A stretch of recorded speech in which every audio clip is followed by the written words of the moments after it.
ជម្រាបសួរពុកម៉ែបងប្អូនទាំងអស់គ្នាតោះយើងថ្ងៃនេះយើងធ្វើការយកអេសកាជោគដីហ្នឹងយកមកកាយកូនឡានចេញពីរណ្ដៅនេះបាទពីរណ្ដៅនេះតែយើងធ្វើការឲ្យវាលើកដាក់ទៅលើឡានដឹកដីយើងនេះបាទ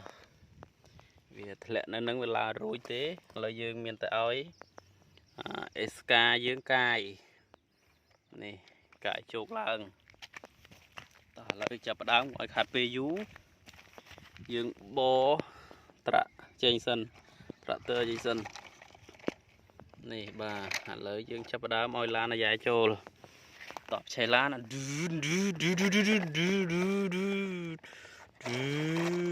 យ៉ែទីតទីតទីតទីតទីតទីតទីតទីតអូអានេះព្រៀមចាំជួយរុញទីតទីតទីតទីតទីតទីតទីតទីតអូខេតើឥឡូវយើងចាប់ផ្ដើមជោគទៅម្ដង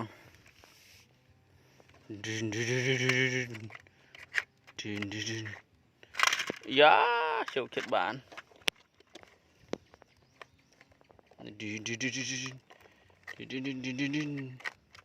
យ៉ាជោគខុសហើយ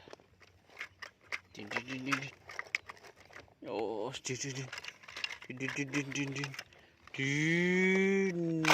បានមួយជោគទៀត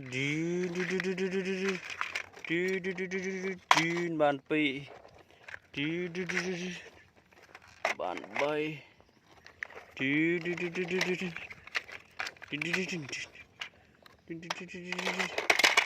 បាន4អាយ៉ាវាធ្លាក់នេះទីនប្រហើយនេះចុងក្រោយបាន5អូខេបានពេញឡានហើយតោះយើងធ្វើការដឹកយកទៅទុកវាទៀតបាទរួចរាល់ហើយអូខេអស់ពីរណ្ដៅហើយ